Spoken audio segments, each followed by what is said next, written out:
नंदिनी बहुत ही समझदार लड़की थी जिसने अपने पति के शहर जाकर कमाने के बाद गांव में अपने परिवार वालों को बहुत अच्छे से संभाल लिया था। वो गांव के बाजार में दाल बाटी और चूरमा का ठेला लगाया करती थी।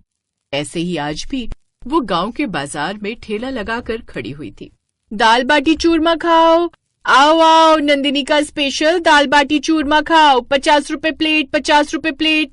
नंदिनी की आवाज सुनकर वहीं पास में एक औरत और उसके बच्चे गुजर रहे होते हैं और उस बच्ची ने कहा, माँ, मुझे दाल बाटी और चूरमा खाना है और मुझे वो बहुत अच्छा लगता है। आप मुझे खिला दो ना। ठीक है, वैसे भी दाल और बाटी शरीर को नुकसान नहीं करती। चल मैं तुझे थोड़ा सा खिला देती हूँ, लेकिन उसके बाद बिल्कुल भी जिद मत करना। उसी दिन घर जाकर सो जाना। ठीक है मॉम, मैं बिल्कुल भी परेशान नहीं करूंगी। वैसे भी दाल बाटी चूरमा खाकर बहुत अच्छी नींद आती है। मैं तो घर जाते ही सो जाऊंगी। अब औरत और उसकी बच्ची नंदिनी के ठेले पर जाते हैं और नंदिनी उन्हें दाल बाटी चूरमा परोस देती है। और औरत ने जैसे ही दाल बाटी चूरमा खाया तो बोली, तुम तो बहुत ही अच्छा दाल बाटी चूरमा बनाती हो। मुझे तो लगा था कि ये ठेला सिर्फ नाम से ही चल रहा होगा, लेकिन तुम्हारे हाथों में तो सच में स्वाद है। बहन जी, मुझे ये दाल बाटी चूरमा बनाना मेरी सासू माँ ने सिखाया है। जब मैं शादी करके आई थी तब मुझे ये सब कुछ बनाना नहीं आता था, पर मेरी सास को बहुत अच्छा बनाना आता था। फिर मेरे पति शहर काम करने चले गए तो मैंने इसी का ठेला लगाने का सोचा। अगर तुम इतना अच्छा दाल बाटी चूरमा बनाती हो तो तुम्हारी सास कितना अच्छा दाल बाटी चूरमा बनाती होंगी। मेरे हिसाब से तो तुम्हें घर संभालना चाहिए और तुम्हारी सास को ये ठेला लगाना चाहिए। नहीं नहीं, आप कैसी बात करते हो? मैं इस घर की बहू और बेटी दोनों हूँ। अगर मेरे रहते हुए मेरी सास यहाँ पर ठेला लगाएगी तो मेरे लिए तो ये बहुत बदनामी की बात होगी। वैसे भी इस उम्र में उन्हें आराम करना चाहिए। तुम बहुत अच्छी हो और तुम्हारे माता पिता ने तुम्हें बहुत अच्छे संस्कार दिए हैं। अच्छा, मैं चलती हूँ। अब नंदिनी ऐसे ही सुबह से शाम तक ठेला लगाती है और उसके बाद रात के समय ठेला लेकर घर जाती है। और उसकी सास सौभाग्य ने कहा, क्या बात है बहू, आज तेरा काम अच्छा खासा हो तो गया ना? चल गया है। आज की कमाई से आपकी 2 दिन की दवाई आ जाएगी और कुछ दिनों का दाल बाटी चूरमा का सामान भी आ जाएगा।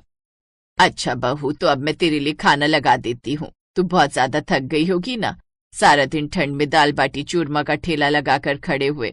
अब सौभाग्य जाकर खाना गर्म करने लगती है और नंदिनी हाथ मुंह धोकर आ जाती है।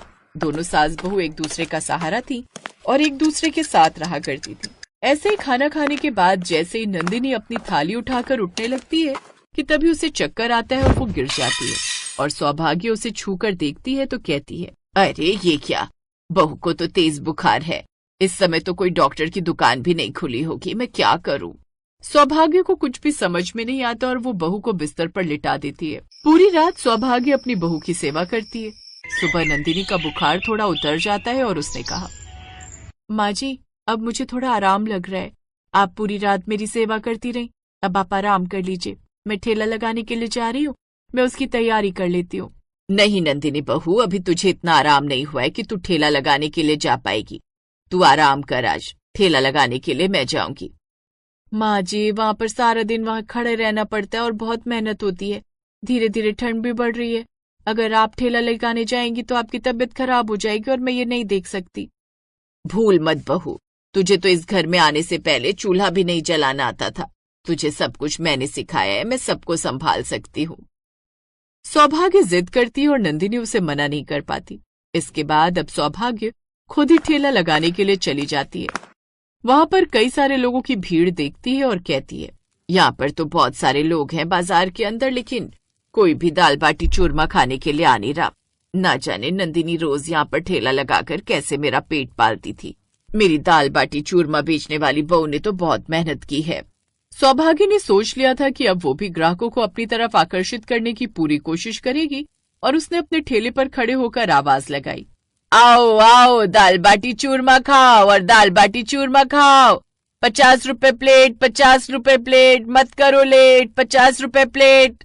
सौभाग्य ऐसे ही चूरमा बेचने की कोशिश कर रही थी, लेकिन कोई भी उसके ठेले पर नहीं आ रहा था, जिसे देखकर वो बहुत ज्यादा परेशान हो जाती है और कहती है, मुझे कोई ना कोई रास्ता ऐसा निकालना होगा जिससे मेरे दाल बाटी चूरमा अच्छे से बिकने लग जाए। मैंने ही बहू को ये बनाना सिखाया था, लेकिन मैंने इसे बेचना कैसा है ये तो कभी बहू से सीखा ही नहीं। ना जाने मेरी बेचारी बहू इन लोगों के बीच में कैसे ये सब कुछ बेच पा रही थी। सौभाग्य बहुत ज्यादा परेशान हो रही थी। उन्हें समझ नहीं आ रहा था कि कैसे वो अपने ग्राहक बढ़ाए। तभी उनकी नजर सामने भल्ले पापड़ी का ठेला लगाने वाले विनोद पर जाती है, जो कि लोगों को आवाज लगा रहा था। आओ भल्ले पापड़ी खाओ, स्वादिष्ट भल्ले पापड़ी, 30 रुपए प्लेट, 30 रुपए प्लेट, भल्ले पापड़ी खाओ, ठंडी ठंडी भल्ले पाप। ये सब कुछ देखकर सौभाग्य को एक सुझाव आता है और उसने कहा, लगता है अपनी बहू की मदद करने के लिए मुझे भी कुछ ऐसा करना पड़ेगा। वैसे भी मेरे बेटे को गए हुए 2 महीने हो गए, अभी तक उसने कोई पैसे नहीं भिजवाए हैं और इसी दाल बाटी चूरमा के ठेले से ही हमारा घर चल रहा है। अब सौभाग्य ने भी अपना दिमाग लगाया और सब लोगों के सामने आवाज लगाने लगी, आओ आओ दाल बाटी के साथ चूरमा फ्री खाओ, आओ आओ दाल बाटी के साथ चूरमा फ्री खाओ।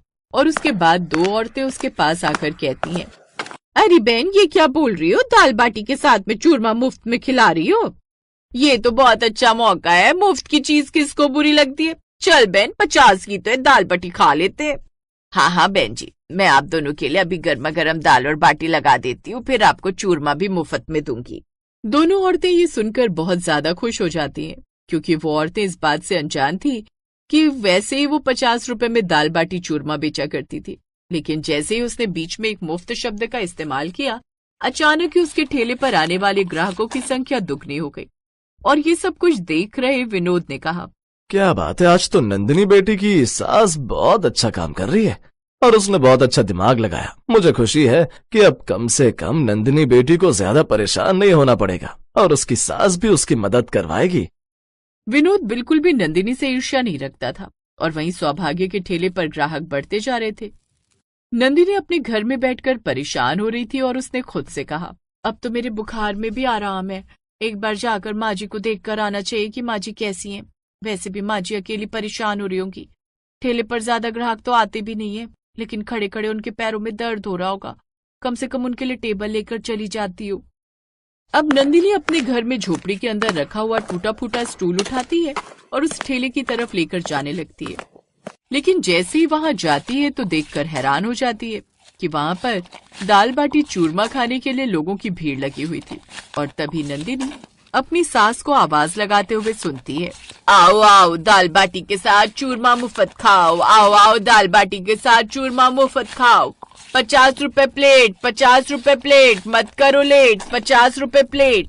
नंदिनी सुनकर हैरान हो जाती है और उसे सब कुछ समझ में आ जाता है कि उसकी सास ने थोड़ा से दिमाग का इस्तेमाल किया और फ्री शब्द का इस्तेमाल करके अपने ठेले पर ग्राहकों की संख्या को कई गुना बढ़ा दिया था। अब नंदिनी भी अपनी सास के बगल में खड़ी हो जाती है और साथ में आवाज लगाने लगती है, आओ आओ दाल बाटी के साथ चूरमा मुफ्त खाओ, आओ आओ दाल बाटी के साथ चूरमा मुफ्त खाओ, 50 रुपए प्लेट, 50 रुपए प्लेट, आइए बहन जी, आइए भाई साहब। धीरे धीरे दोनों सास बहू मिलकर बहुत अच्छी कमाई कर लेते हैं और घर आ जाते हैं। बहू, आज जब मैं ठेले पर गई तो मुझे समझ में आया कि तू अकेले कितनी मेहनत करती थी इस घर को चलाने के लिए। रवि तो जैसे शहर जाकर हमें भूल ही गया। और माँ जी, आज मुझे समझ में आया कि एक माँ हमेशा सब लोगों की माँ ही होती है। मैंने कभी भी अपने ठेले को इतने अच्छे से नहीं चलाया जितना अच्छा ठेला मेरा आज चला है। और उसके बाद ऐसे ही अपना जीवन बिताते हैं।